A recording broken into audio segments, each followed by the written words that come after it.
Bom dia, irmãos e irmãs em Cristo. Estamos juntos nessa manhã para encontrarmos com Jesus e obtermos as inspirações para vivermos melhor as nossas vidas, vivendo um pouco mais de paz em cada dia que teremos durante essa semana. Convido a todos para orarmos o Pai Nosso, aquela prece que Jesus nos ensinou há tanto tempo e que se encontra tão atualizada dentro das nossas necessidades. Pai nosso que estais nos céus, santificado seja o vosso nome, venha a nós o vosso reino, seja feita a vossa vontade, assim na terra como nos céus. O pão da mente e do corpo dai-nos hoje, Senhor. Perdoai as nossas dívidas, assim como nós perdoamos aos nossos devedores. Não nos deixeis cair em erros e tentações, e livra-nos da prática de todo o mal. Que assim seja.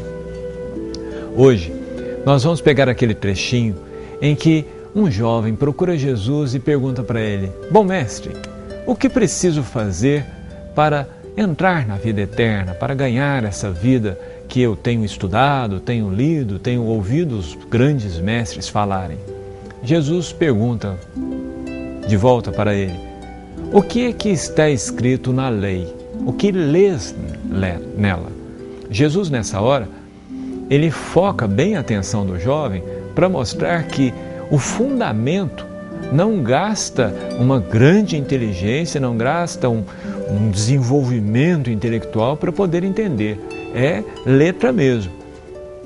Então o jovem fala que amar a Deus sobre todas as coisas, não roubar, não matar, não prestar falso testemunho, não cobiçar a mulher do próximo, o carro do próximo, o burrinho do próximo. Enfim, fazer ao outro aquilo que se deseja para si mesmo. Então Jesus responde para ele: Dissestes bem, faze isto e viverás. Então, fica aí o convite para nós, né? Nós precisamos fazer isto. É como se Jesus estivesse conversando conosco nessa manhã, dizendo para nós: faça isto. Isto o quê? Tratar os outros como nós queremos que os outros nos tratem. Amar a Deus sobre todas as coisas e ao próximo como a nós mesmos. Isso resume toda a lei, toda a religião, toda a Bíblia, aquelas páginas lá, aquele volume enorme de palavras, se condensa, se resume nesse dever que é básico, que não gasta uma grande inteligência para entendê-lo. Porque quando eles tentam mostrar para Jesus, ou de alguma forma sinalizar para Jesus que aquilo não era muito entendível, eu não consigo entender isso direito. Jesus pega e conta uma historinha das mais bobas, das mais triviais, que tinha um homem passando de uma cidade para outra, indo de um bairro para outro, indo de uma casa para outra, andando na rua, e ele foi assaltado pelos ladrões e foi espancado, ficou caído no chão. E então chegou ali um sacerdote que olhou e passou adiante. Chegou um outro trabalhador que passou, olhou adiante. Chegou um juiz que passou, olhou adiante. E chegou lá um homem que todo mundo achava que não valia nada, olhou para o cara, ficou com dó, ajudou ele, perguntou o que tinha acontecido, tal, levou ele para nos nossos dias teria levado ele para um UAI, levou ele para uma enfermaria, para um hospital, cuidou dele um pouco. E depois ele vira para os interlocutores e pergunta: E aí, no seu entendimento, quem foi o próximo?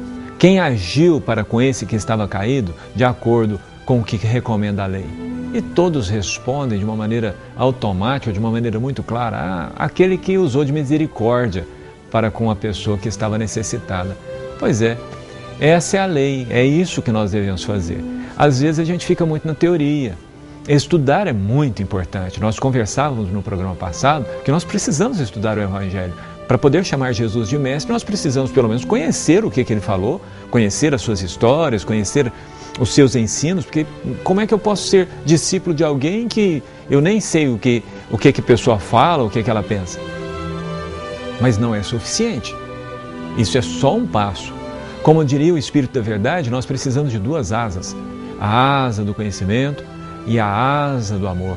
Nós precisamos estudar e amar. Nós precisamos da teoria e da prática. Precisamos conjugar essas duas coisas. Nós precisamos conjugar o verbo amar. Nós precisamos ir para essa ação de misericórdia. Olhar para as pessoas como gente. Sim, seres humanos. Como pessoas como nós, necessitadas de sorriso, de abraço, de carinho, de um elogio, de um cumprimento, de uma atenção. coisas das mais básicas, que às vezes a gente não está fazendo com os nossos filhos, a gente não está dando atenção para a esposa, nós não estamos dando atenção para os pais, às vezes nós não estamos fazendo essa... É de uma simplicidade impressionante. E não é possível entrar na vida eterna, isto é, sair do processo da reencarnação. Não é possível nos libertarmos do sofrimento, das dores físicas, das dificuldades inerentes ao fato da matéria ser temporária e estar sempre morrendo, sempre acabando. Não tem jeito de sair disso se nós não aprendermos a amar. E este aprendizado se realiza com as pessoas que estão próximas. Com a pessoa que está próxima de mim, de manhã cedo, quando eu acordo, quando eu saio de casa e vou para um ponto de ônibus, quando eu vou para o meu trabalho, quando eu chego no meu trabalho. Cada momento do dia, na hora do almoço, de noite, em cada momento eu tenho um grupo de pessoas se relacionando comigo. É difícil pensar uma pessoa que não tenha contato com outras pessoas ao longo de um dia inteiro. Supondo que exista esse tipo de situação, num determinado período ela vai se encontrar com outras pessoas. E nesses encontros, nesses relacionamentos, nós precisamos colocar Jesus em prática, colocar os seus ensinos em prática, fazer aquilo que Ele nos recomendou que fizéssemos, aplicarmos esses conhecimentos nas nossas relações, até para vermos o que acontece depois. Porque muitas vezes nós não experimentamos isto, e por não experimentar, não sabemos que isto é melhor do que aquilo que nós temos vivido. Se nós não tentarmos, se nós não abrirmos a nossa mente, pelo menos para a experiência do bem, para tentar essa coisa do perdão, tentar essa coisa de aceitar as pessoas, para tentar um pouco dessas virtudes que nós vemos tantas pessoas falando, pregando, e que na hora que nós não vamos ver, na hora das nossas relações, essas pessoas acabam não se comportando dessa forma conosco. Ok, eu já sei viver, e todos nós sabemos viver, dando para as pessoas aquilo que elas nos dão. Percebem que não é dando para elas aquilo que eu gostaria de receber. Nós já sabemos viver dando para elas aquilo que elas nos dão. Se alguém nos dá um cascudo, devolvemos um cascudo de volta. Se alguém nos critica o time de futebol, nós criticamos o time de futebol dele. Se alguém nos belisca, nós damos um beliscão de volta. Se alguém nos dá uma agulhada, nós damos uma agulhada de volta. Isso a gente já consegue fazer, que é o tal do olho por olho, dente por dente do Moisés. Alguém nos bate na face, nós batemos na face dele. Isto a gente já sabe viver e a gente já sabe onde nós vamos chegar.